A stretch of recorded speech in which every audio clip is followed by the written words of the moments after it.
Sure. First of all, appreciate you guys hanging in there.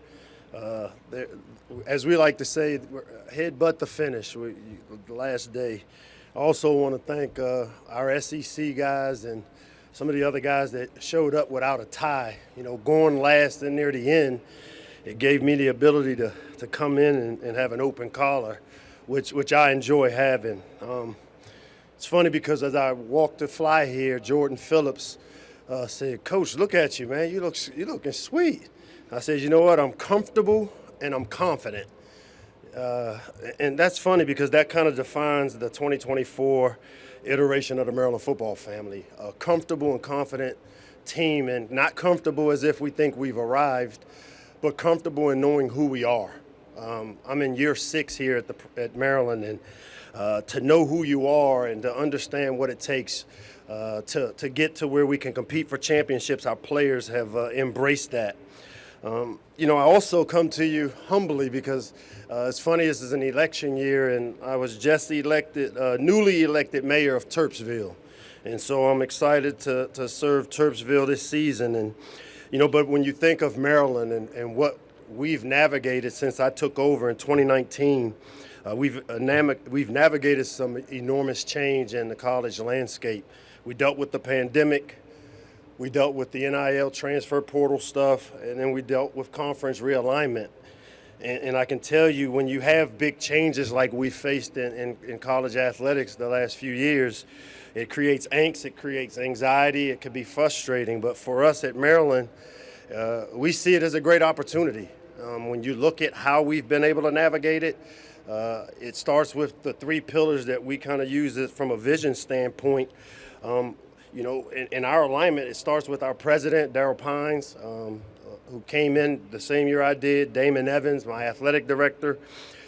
That alignment we've all had to navigate a changing world to get in the respective rooms that we're in. And I think that starts with the first pillar for us is we operate out of an expanded room now. And when you expand the room, you open up the doors for new ways of thinking, new ways of doing things. And when I think of the Big Ten now, and with the addition of the 4 new teams, we've expanded the room there as well. So it's not just a diversity thing. It's about bringing in different ideas, different ways, different regions. And with the addition of those 4 teams and the way we set ourselves up at Maryland, we've been able to navigate these things at a really high level to the point where we have consistently become a team that people know has an opportunity to win. We embrace this opportunity with expanding that room. When it brings these new ideas, it also gives us an opportunity with the second pillar for us is giving to the community.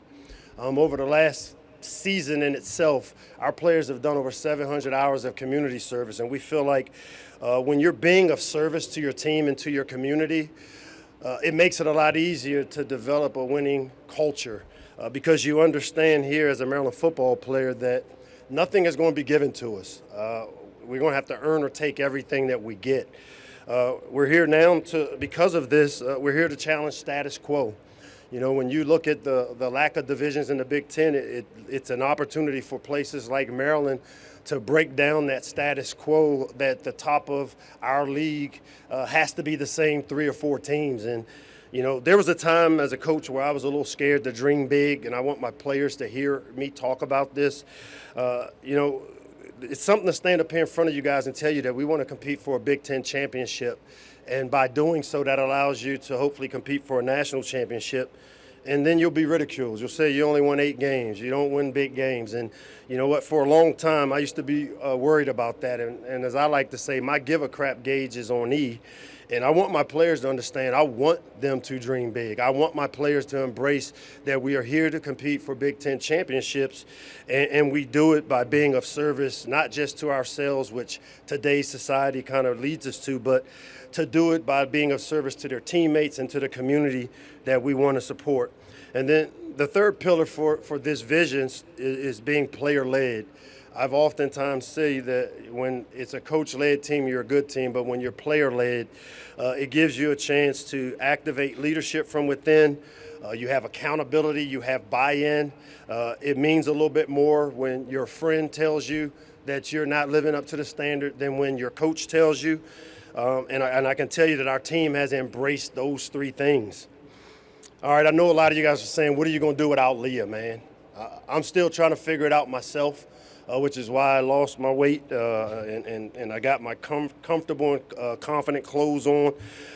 Leah left a tremendous legacy in that quarterback room, and a little known fact, he and I met every day from the start of the season until our last game at 10 o'clock at night until 1 o'clock in the morning. And the work ethic and the way he approached playing quarterback, he left a legacy in that quarterback room.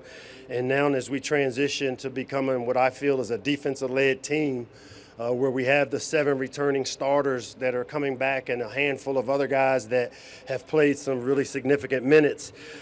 I can tell you that Leah Tungavailoa played a huge role in the foundation that we're building on to compete for championships.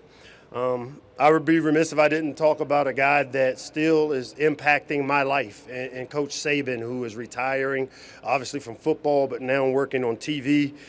He still has a significant role and still plays a significant role as a board member for the National Coalition of Minority Football Coaches, an organization I started after the pandemic. And Coach plays a huge role and continues to help guide and shape as we navigate preparing, promoting, and producing the next level of coaches. And so I wouldn't be here now as the head coach at Maryland if it wasn't for the 3 years I spent under Coach's tutelage. And I know my family and I wish him well in his retirement.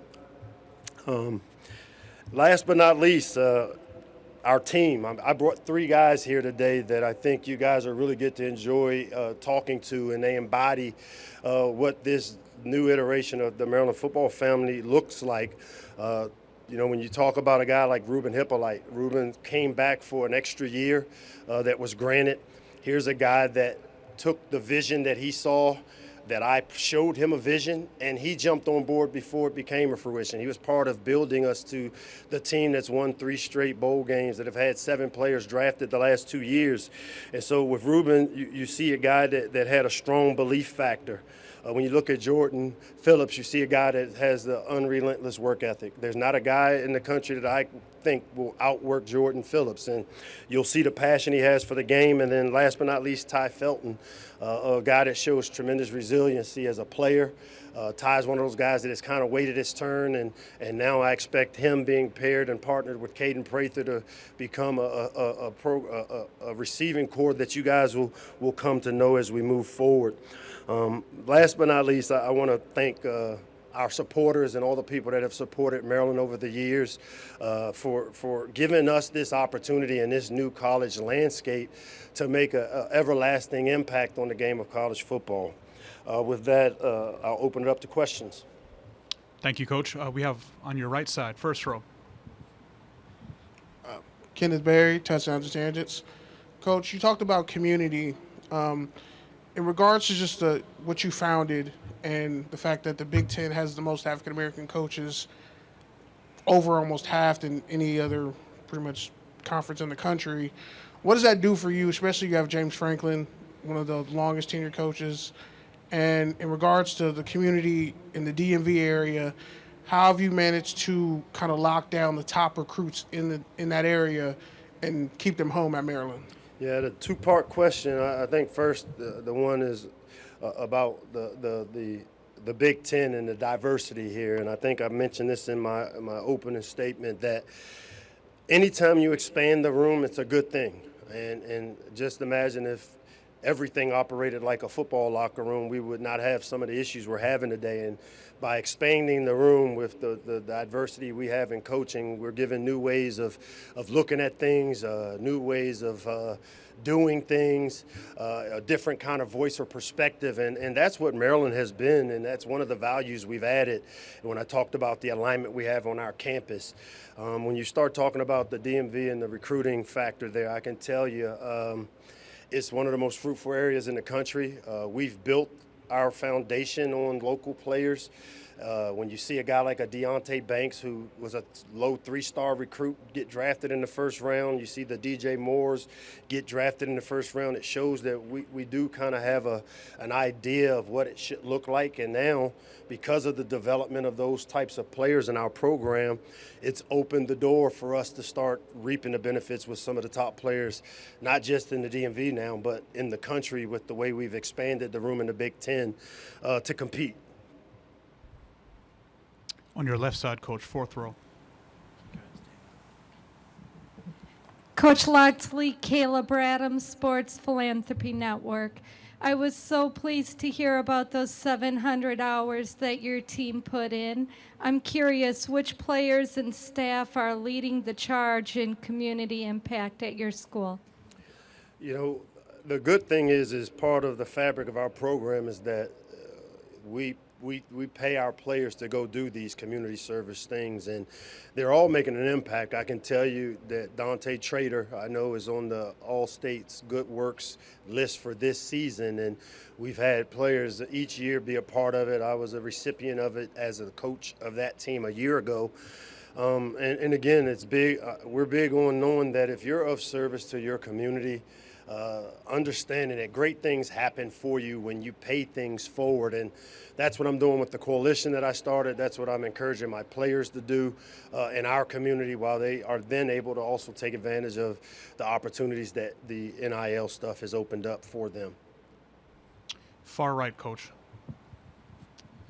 I'm Gafir, inside the black and gold. Coach Locks, I know you talked about the quarterback room, but on defense, you guys returned 7 starters, added Jalen Husky. Just what are your thoughts on the defense kind of going into the season with Brian Williams stepping into his 3rd year as DC? Yeah, I'm really excited. You know, if you study my background, my first half of my career, the first 8-9 years, I coached on defense. I played defense in college, and so, you know, now as we transition to a defensive-led team, I'm gonna put my defensive hat on, and you guys can say I'm a defensive guy too. So, no, B-Dub and the defensive staff, Lance Thompson, James Thomas, Zach Spavital, they've all done a tremendous job. Coach Azar is back, putting together and putting our players in the best position to have success. And I mean, that's what great coaches do. They put their players in the best possible position. And Brian Williams has done that each year when you look at the way our defense has improved. And, you know, Brian's one of those guys that I know that the people are going to come knocking doors down to hire, and as he should be on anybody's list that's looking for a head coach.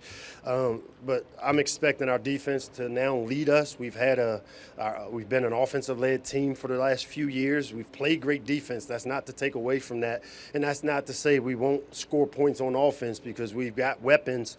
And once we've identified the starting quarterback, I think you'll see the offense grow into a role where they complement each other.